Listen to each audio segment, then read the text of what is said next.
Welcome to iRacing Guide for Beginners. In this video, I'm going to show you all the essential settings and tweaks you need before you even want to test drive the car or race. I presume that you already bought the subscription, but if not, you can use my link in the video description to support the channel. What you see on the screen is an old member site. This website will be obsolete soon. We were using this website to start the race, to find the races, but now everything is done in iRacing UI. The member site is still working, but use the iRacing UI. So let's jump to iRacing UI and let's start from the top.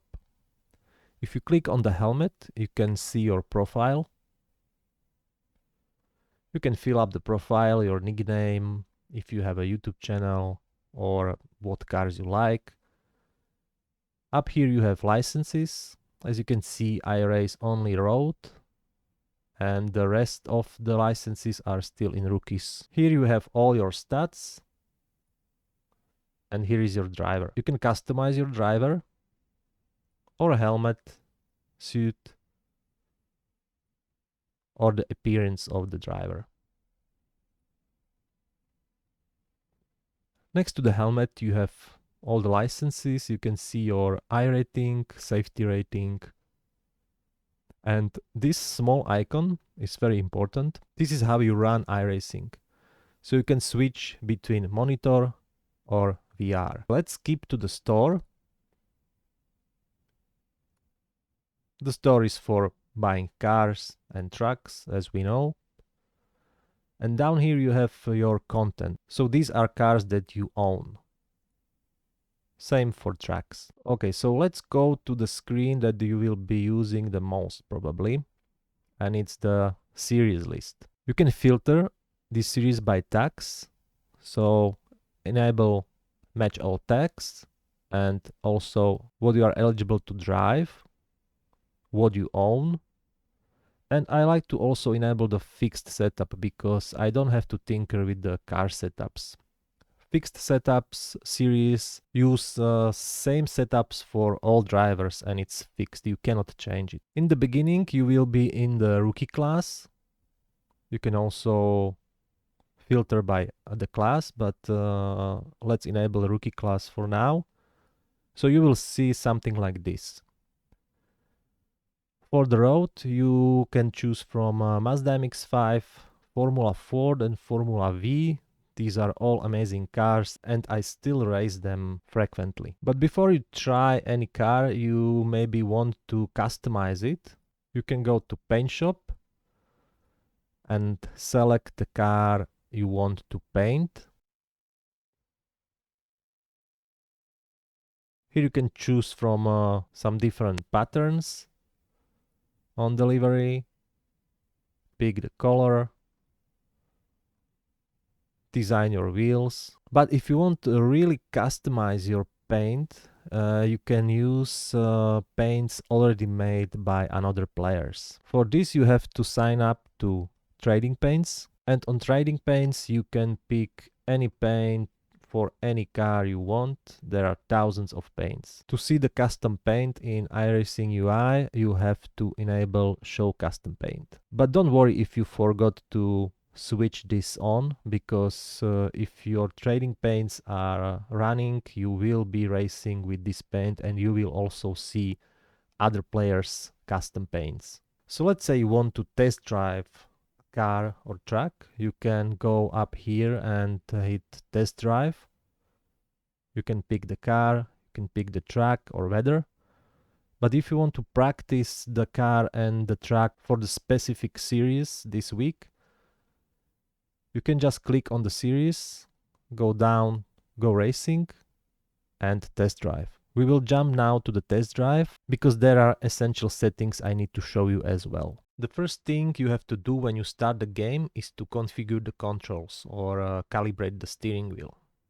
You will see a yellow button here. You have to click and follow the instructions on the screen. So turn the wheel fully one way and the other way, then into the center. Click done.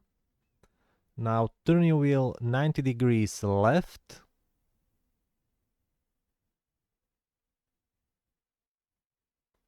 And click done. Center the wheel. Hit done. Now you have to configure your pedals. So depress the throttle. Depress the brake.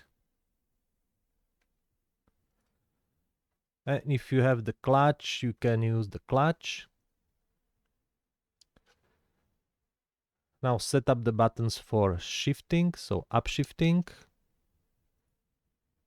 downshifting,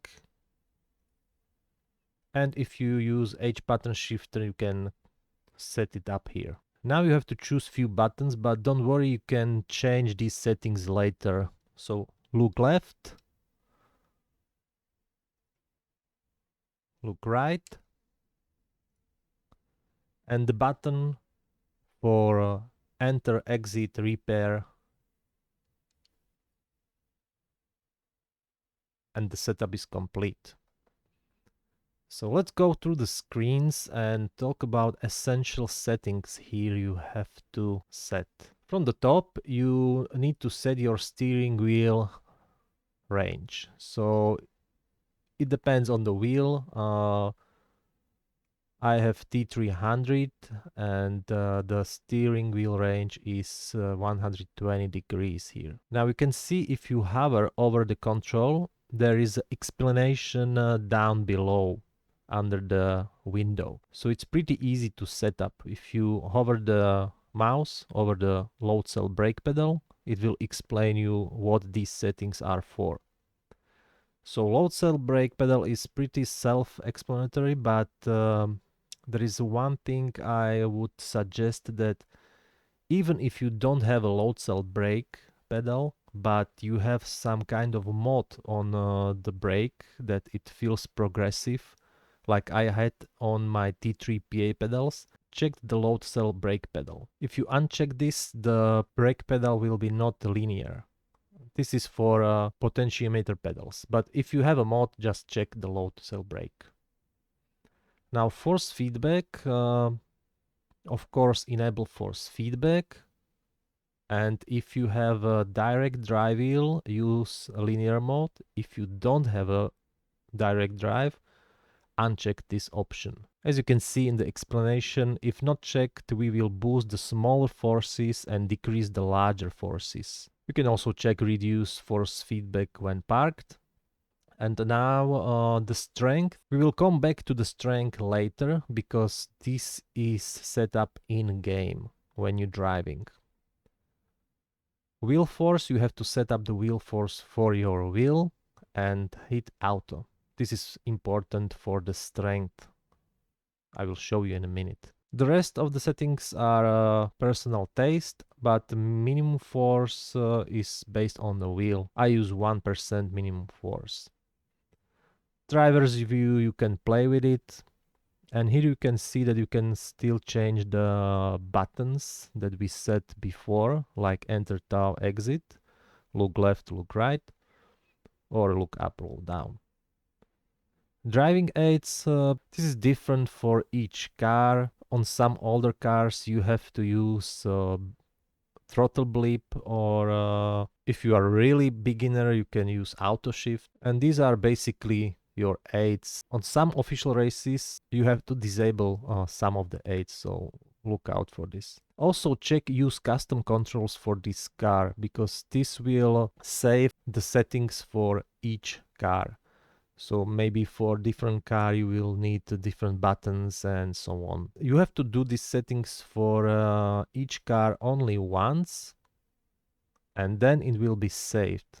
But regarding the force feedback, you will need to set the strength for each track, because each track is different, and you will see later. The next tab is options. The important setting here is the delta. It's the green bar on the top that is showing your delta time. So map the button for this. Next, you have on-screen displays.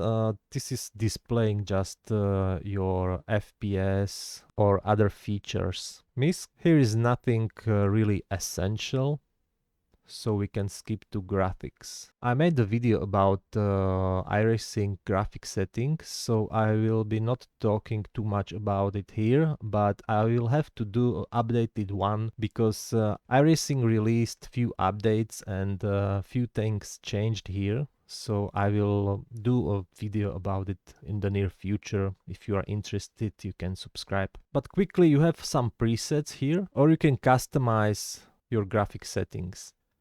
Usually, this column is more CPU heavy, and this is GPU heavy. These settings in replace, these are graphic settings for a replace. So you can set different graphic settings for when you're racing, and then when you're watching a replays for, I don't know, if you want to capture your race and put it on YouTube or something like that. Sound settings, I would suggest that you increase the tires a little bit, because then you can hear when you are slipping, when you are losing a grip.